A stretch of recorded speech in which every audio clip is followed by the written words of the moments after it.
हर हर महादेव। कैसे हैं आप सब? आशा करता हूँ आप लोग अच्छे और स्वस्थ होंगी। जितने भी गुरु भाई हैं, गुरु बहनें हैं, उन सभी को चरणों में मेरा प्रणाम स्वीकार हो।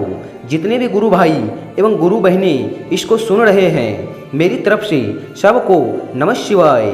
आज आप सब जानते हैं कि हमने जब से शिव को गुरु बनाए हैं, हमारे जीवन में कुछ परिवर्तन नज़र नहीं आ रहे हैं। घर में परेशानी, दुख की कमी, पैसे की तंगी, अनेक कारणों से सभी गुरु भाई एवं गुरु बहनें काफ़ी परेशान नज़र आ रहे हैं। तो इन सभी चीज़ों को देखते हुए आज मैं आपके लिए एक ऐसी कहानी लेकर आया हूँ जिसे सुनने के बाद इन सभी चीज़ों से आप कोसों दूर चले जाएंगे।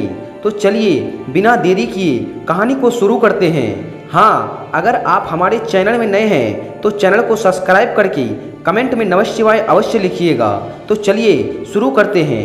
एक गांव में प्रत्येक दिन शिव चर्चा हुआ करता था। हर रोज की तरह उस दिन भी शिव चर्चा हो रहा था। अब बारी आई कि शिव को गुरु बनाने के बारे में। एक व्यक्ति ने कहा कि हमें शिव को गुरु बनाना है, मुझे इसके लिए क्या करना पड़ेगा? तो वे सभी जो शिव चर्चा में आए थे, वे सभी ने कहा कि शिव को गुरु बनाने के लिए सिर्फ 3 ही काम करना है। पहले शिव से दया मांगना है, दूसरा शिव की चर्चा करना है और तीसरा नमः शिवाय का जाप करना है। जो भी व्यक्ति इसे मन से जपता है उसे हर सिद्धि प्राप्त हो जाती है, उससे हर परेशानियां काफ़ी दूर हो जाती है, अनेक सिद्धियां और उस शक्तियां उसे प्राप्त हो जाती है। बस श्रद्धा और विश्वास की जरूरत है। उसी दिन से उस व्यक्ति ने पंचाक्षरी मंत्र जपना शुरू कर दिया। एक दिन जपा, एक हफ्ते जपा, ऐसे करते करते महीने बीत गए, कई साल बीतने लग गए। लगभग 3 साल बीतने के बाद उस व्यक्ति ने सोचा कि हमने नमः शिवाय का लगभग 3 साल से जप कर रहे हैं, परंतु लाभ कुछ नहीं मिल रहा है। ना ही कुछ शक्तियाँ और ना ही कुछ सिद्धियाँ हमें प्राप्त होती है। घर में परेशानी काफ़ी ज़्यादा बढ़ गया है, पैसे की तंगी, अनेक कारणों से परेशानियां घर में छा रही है।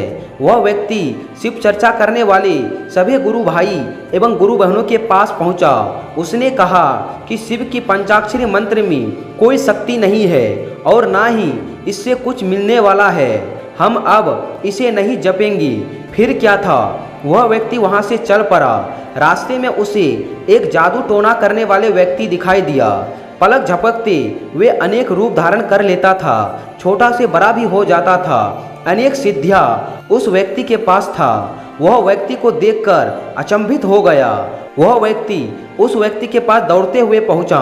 उसने कहा कि आपको यह सिद्धियां कहां से प्राप्त हुई? हम भी बहुत दिनों से मंत्र जाप कर रहे हैं पर कुछ फायदा नहीं मिल रहा है। उस व्यक्ति ने कहा कि मेरे पास एक ऐसा शमशान का मंत्र है कि जो भी व्यक्ति 7 दिन इस मंत्र को जप लेता है उसे अनेक सिद्धियां प्राप्त हो जाती है। बस शमशान में रात को जाकर एक मुर्दे के ऊपर बैठकर 7 दिन तक जप करना है, उसे अनेक सिद्धियां प्राप्त हो जाती है।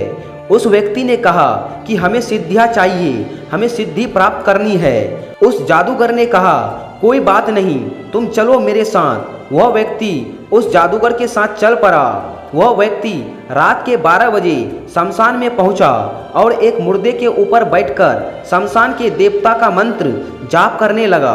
उस व्यक्ति ने कह दिया था कि शमशान के देवता तुम्हारे सामने प्रकट होगा और जब वह प्रकट होगा तो तुम उससे कहना कि मुझे अनेक सिद्धियां और शक्तियां चाहिए। फिर क्या था, 7 दिन बाद शमशान के देवता उसके पीछे प्रकट हो गया। उस व्यक्ति ने जैसे ही देखा कि पीछे कुछ चमक रहा है, उसने आंखें खोली।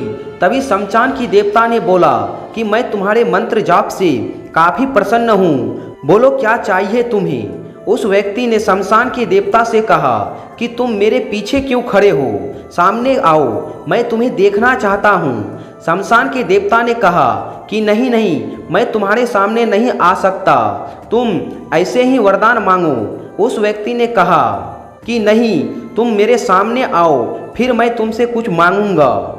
शमशान के देवता ने कहा कि मैं तुम्हारे सामने नहीं आ सकता हूँ, क्योंकि अगर मैं तुम्हारे सामने आया तो मैं जलकर भस्म हो जाऊंगा, क्योंकि तुमने शिवजी के पंचाक्षरी मंत्र का जाप किया है।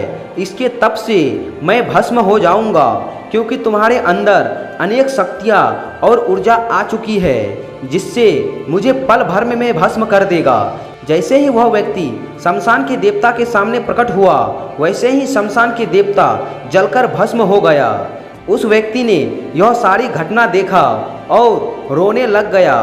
भगवान शंकर से माफ़ी मांगने लगा कि हमसे यह कैसा भूल हो गया, हमने आपके मंत्र पर अविश्वास किया है, हमें माफ़ कर दीजिए। इस समय भगवान शंकर वहाँ प्रकट हो गए और उसे कहने लगा कि इंसान मेरा साधना तो बहुत करता है, पर श्रद्धा और विश्वास नहीं रखता। नमः शिवाय का जप तो करता है, पर इस पे कोई विश्वास नहीं करता। किसी भी मंत्र में कोई शक्ति नहीं होती, बस उस व्यक्ति का विश्वास और श्रद्धा उसमें शक्ति उत्पन्न कर देती है। जिस दिन हर व्यक्ति मंत्र में विश्वास करने लग जाए, तो उसकी हर समस्या का समाधान आसानी से हो जाएगा। यह कहकर भगवान शंकर वहाँ से अंतर्ध्यान हो गए। कहानी का सार हम सब का भी यही हाल है कि हम भगवान शंकर की सेवा तो बहुत करते हैं, पर विश्वास बहुत ही कम करते हैं। हम सब नमः शिवाय मंत्र का जाप तो बहुत करते हैं, पर उसमें विश्वास और श्रद्धा हम लोगों के अंदर नहीं होती है। भगवान शंकर का पंचाक्षरी मंत्र इतनी शक्तिशाली है कि कोई भी व्यक्ति विश्वास और श्रद्धा से जपे तो कुछ दिनों के अंदर ही उनकी सारी समस्याओं का समाधान हो जाता है। आप सभी को कहना है कि हमारे शंकर की पंचाक्षरी मंत्र पर श्रद्धा और विश्वास रखिए, जिससे आपको अनेक सिद्धियां प्राप्त हो सकती है और आप खुशी खुशी इस संसार में जीवन को व्यतीत कर सकते हैं। तो कहानी आपको कैसी लगी कमेंट में ज़रूर बताइएगा। अगर आप हमारे चैनल में नए हैं तो चैनल को सब्सक्राइब भी कर दीजिएगा। मिलते हैं एक अगली वीडियो के साथ, तब तक के लिए नमः शिवाय, हर हर महादेव।